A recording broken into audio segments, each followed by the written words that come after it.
Assalamualaikum warahmatullahi wabarakatuh. Nama saya Meta Eliza, semester 5 jurusan PG PAUD, dan saya akan menjelaskan secara ringkas mata kuliah Metode Pengembangan Kognitif modul 1 sampai 12. Modul 1 yang berjudul Hakikat Pengembangan Kognitif. Kognisi adalah proses berpikir berupa kemampuan daya untuk menghubungkan suatu peristiwa dengan peristiwa lain serta kemampuan memiliki dari segala sesuatu yang diamati dari dunia sekitar. Modul 2 yaitu yang berjudul Tahapan dan Karakteristik Perkembangan Kognitif. Tahap dan karakteristik perkembangan kognitif anak usia dini lahir sampai 8 tahun merupakan suatu proses yang bersinambungan sehingga untuk mempelajarinya harus bertahap. Modul 3 yaitu yang berjudul Teori Perkembangan Kognitif.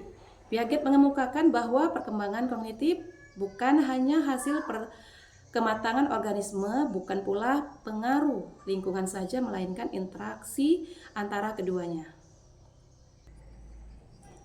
Selanjutnya yaitu modul 4 yang berjudul Fungsi Alat Berpikir dan Prinsip Dasar Vygotsky tentang Perkembangan Kognitif. Menurut Vygotsky, fungsi alat berpikir adalah untuk mempermudah anak memahami sesuatu fenomena, memecahkan masalah, mengingat, berpikir, dan menurut Vygotsky, anak-anak belajar melalui interaksi sosial.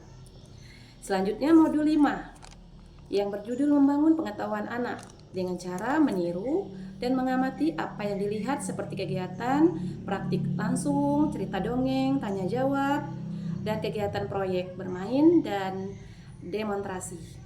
Selanjutnya modul 6 Perkembangan Kognitif pada Kurikulum PAUD sebagai acuan untuk melakukan penilaian pada perkembangan anak. Selanjutnya modul 7 Metode dan evaluasi perkembangan kognitif. Metode itu sendiri merupakan bagian dari strategi pembelajaran untuk mencapai tujuan. Macam-macam metode yang dapat digunakan untuk perkembangan kognitif yaitu metode bermain, metode pemberian tugas, demonstrasi, tanya jawab, percobaan, bercerita, karya wisata, dan dramatisasi. Baiklah, sekarang modul 8. Media dan sumber belajar yang dalam perkembangan kognitif. Media sendiri adalah segala sesuatu yang dapat dipakai atau dimanfaatkan untuk dapat merangsang daya pikir, perasaan, perhatian, dan kemampuan anak. Dengan demikian, media yang digunakan haruslah mampu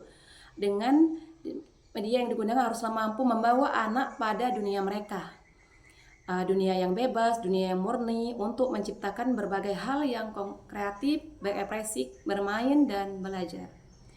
Baiklah, sekarang modul 9. Bermain dan permainan matematika.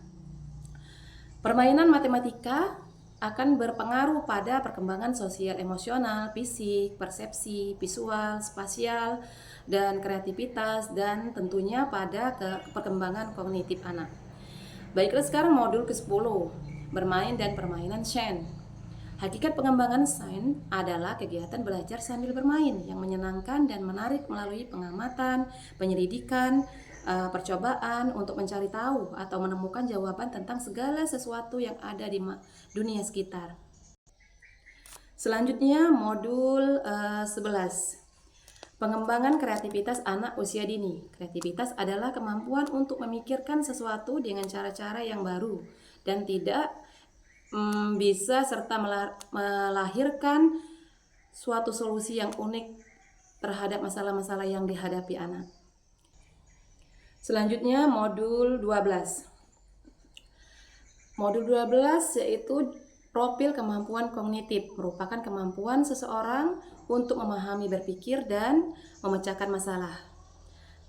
Klasifikasi pengembangan kognitif terdiri dari pengembangan visual, auditori, pengembangan tekstil, pengembangan kinestetik,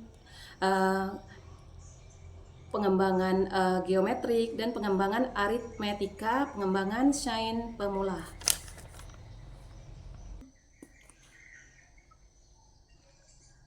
Selain itu, setiap anak memiliki 9 kecerdasan yang harus distimulasi agar dapat berkembang secara optimal. Di antaranya perkembangan bahasa, matematika, logik, kinestetik, musik, visual spasial, interpersonal, interpersonal dan naturalis dan spiritual. Terima kasih.